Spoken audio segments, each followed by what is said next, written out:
സേഫു, ജിൽസി. ശരി, സനിസയാണ് വിവരങ്ങൾ നൽകിയത്. എന്തായാലും ഈ ജോസ് ഫ്രാങ്ക്ലിൻ എന്ന് പറഞ്ഞ ആൾക്കെതിരെ ഗുരുതരമായ ആരോപണം, ആത്മഹത്യക്കുറിപ്പിൽ ഇത്തരം വിവരങ്ങൾ വരുമ്പോൾ സ്വാഭാവികമായിട്ടും അതിന് കുറച്ചുകൂടെ ഒരു ഗുരുതര സ്വഭാവമുണ്ട് അല്ലേ? യെസ്, എന്തായാലും മറ്റൊരു വാർത്തയിലേക്ക് പോകുന്നു. കൊല്ലത്ത് കറവൂരിൽ കിണറ്റിൽ പുലി വീണു. ചാങ്ങാപ്പാറ സ്വദേശിനി ഷിബിയുടെ വീട്ടിലെ കിണറ്റിലാണ് പുലി വീണത്. റിസർവ് വനത്തോട് ചേർന്ന സ്ഥലത്താണ് ഈ സംഭവം. വനംവകുപ്പ് സംഘം പുലിയെ പുറത്തെടുക്കാൻ ശ്രമം തുടങ്ങി.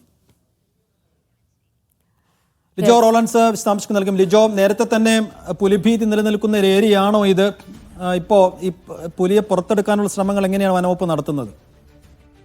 സൈഫുദ്ദീൻ സൂചിപ്പിച്ചതുപോലെ തന്നെ ഈ കറവൂർ ചാങ്ങാപ്പാറ മേഖല എന്നൊക്കെ പറയുന്നത് വനമേഖലയോട്, റിസർവ് വനത്തോട് അടുത്ത് കിടക്കുന്ന സ്ഥലമാണ്. വന്യമൃഗങ്ങളുടെ ശല്യം രൂക്ഷമാണ്. ഈ അടുത്ത ജൂലൈ മാസത്തിൽ തന്നെ അവിടെ വലിയ രീതിയിൽ കാട്ടാനക്കൂട്ടം ഇറങ്ങി അത് തോട്ടങ്ങൾ വഴി നടന്നു പോകുന്ന ദൃശ്യങ്ങൾ ഒരുപക്ഷെ ഓർമ്മയിലുണ്ടാകും. അതിനോട് അടുത്ത സ്ഥലമാണ് ഇപ്പോൾ ഇങ്ങനെ കിണറ്റിൽ ഈ പുലി വീണതായി കണ്ടെത്തിയിരിക്കുന്നത്. ചാങ്ങാപ്പാറ സ്വദേശിയായിട്ടുള്ള ഷിബിയുടെ വീട്ടിലെ കിണറ്റിലാണ് പുലി വീണത്.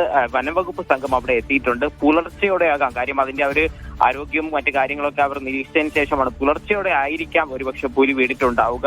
ഈ പുറത്തെ, അതായത് വനത്തിൽ നിന്ന് ഇറങ്ങി തിരികെ കയറാനുള്ള ശ്രമത്തിനിടയിലായിരിക്കാം ഇതിലേക്ക് വീണത് എന്നുള്ളതാണ് നിഗമനം. എന്തായാലും സംഘം ഇപ്പോൾ അവിടെ എത്തി ഈ പുലിയെ എത്തരത്തിൽ പുറത്തേക്ക് എടുക്കാൻ കഴിയും എന്നുള്ളൊരു കാര്യങ്ങളൊക്കെ പരിശോധിച്ചുകൊണ്ട് നിൽക്കുകയാണ്. അധികം ജനവാസമുള്ള ഒരു സ്ഥലമല്ല. അങ്ങിങ്ങായി ഈ തൊഴിലാളികളും മറ്റുമൊക്കെ താമസിച്ച് കൃഷിയൊക്കെ ചെയ്തു വരുന്ന ഒരു സ്ഥലമാണ്. എന്തായാലും ആളുകൾക്ക് ഒരു ജാഗ്രതാ നിർദ്ദേശം നൽകിയിട്ടുണ്ട്. അമ്പനാർ ഫോറസ്റ്റ് റേഞ്ചിൽപ്പെട്ട സ്ഥലത്താണ് ഇപ്പോൾ ഈ പുലിയെ കുടുങ്ങിയ നിലയിൽ കണ്ടെത്തിയിരിക്കുന്നത്. പൂർണ്ണ ആരോഗ്യത്തോടു കൂടി തന്നെയാണ് പുലി ഉള്ളതെന്നുള്ള കാര്യം തന്നെയാണ് വനംവകുപ്പ് ഉദ്യോഗസ്ഥരും പറയുന്നത്.